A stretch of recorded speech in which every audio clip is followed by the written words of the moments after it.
Hey, hello, this is Sandeep Tiwari and you are most welcome to the Intelligent Sandeep. Intelligent Sandeep पर आप सभी का स्वागत है और आज हम डिस्कस करने वाले एक इम्पॉर्टेंट टॉपिक के बारे में जिसको लेकर मोस्ट ऑफ द जो है स्टूडेंट काफी ज्यादा कंफ्यूज होते हैं जब उनकी 12th क्लास कंप्लीट हो जाती है और जब वो ग्रेजुएशन की तरफ जाते हैं और अपने फ्यूचर की प्लानिंग कर रहे होते हैं उस समय में उनको पता चलता है कि भाई ग्रेजुएशन दो प्रकार का होता है, एक नॉर्मल बीए और एक सिंपल बीए ऑनर्स।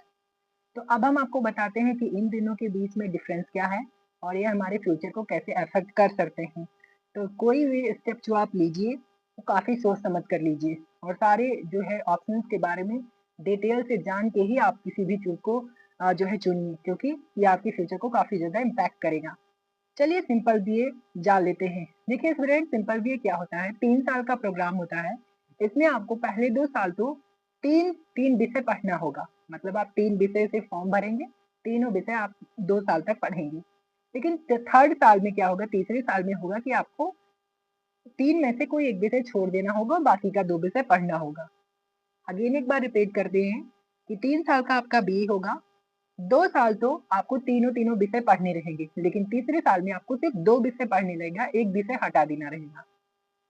अब देखिए ये किसके लिए अच्छा होगा? ये यूपीएससी एस्पिरेंट्स के लिए या सिविल सर्विसेज एस्पिरेंट्स के लिए काफी ज्यादा अच्छा होगा जो पीसीएस या फिर यूपीएससी एग्जाम देना चाहते हैं, क्योंकि यहाँ पर यूपीएससी रिलेटेड जो भी सब्जेक्ट है आप उसको ओपीटी कर लीजिए। जैसे पॉलिटिकल साइंस है, हमारा जियोग्राफी है, हिस्ट्री है, इकोनॉमिक्स है। इसमें आप बढ़िया 2-3 साल पढ़ेंगे, आपकी बेसिक फाउंडेशन बहुत ज्यादा स्ट्रांग हो जाएगी, most of the question of UPSC के अटेम्प्ट कर पाएंगे।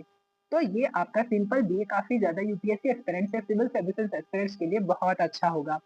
अब हम बीए ऑनर्स की बात करते हैं। बीए ऑनर्स में क्या होता है, आप कोई भी पर्टिकुलर सब्जेक्ट चूज करेंगे और इसमें बहुत डीप जाके पढ़ेंगे, इतना यूपीएससी में बिल्कुल नेसेसरी नहीं होता है। जैसे कि मैंने मान लीजिए हिस्ट्री से बीए ऑनर्स कर रहा हूँ, तो इससे में क्या होगा, आपको तीनों साल हिस्ट्री के ही बारे में पढ़ना पड़ेगा, सब कुछ एकदम डिटेल से पढ़ेंगे और बहुत डीप जाके पढ़ेंगे। और ये वो बच्चे मोस्टली प्रेफर करते हैं जिनको तुरंत 3 साल के ग्रेजुएशन के बाद नेट जेआरएफ या फिर जो पीएचडी का एग्जाम देना होता है। मतलब मोस्टली जो बच्चे प्रोफेसर बनना चाहते हैं वो बीए ऑनर्स चूज करते हैं। तो आप अपना डिसाइड कर लीजिए, आपको सिविल सर्विसेज बनना है या प्रोफेसर बनना है। और ये बीए ऑनर्स सही भी होता है, क्योंकि ये बीए ऑनर्स वाला बच्चा सिविल सर्विसेज में भी ग्रेजुएशन हो ही गया, उसका आराम से अप्लाई कर सकता है, पीएचडी में भी आराम से अप्लाई कर सकता है। अब उसको एमए तक इंतजार नहीं करना पड़ेगा और 2 साल तक का।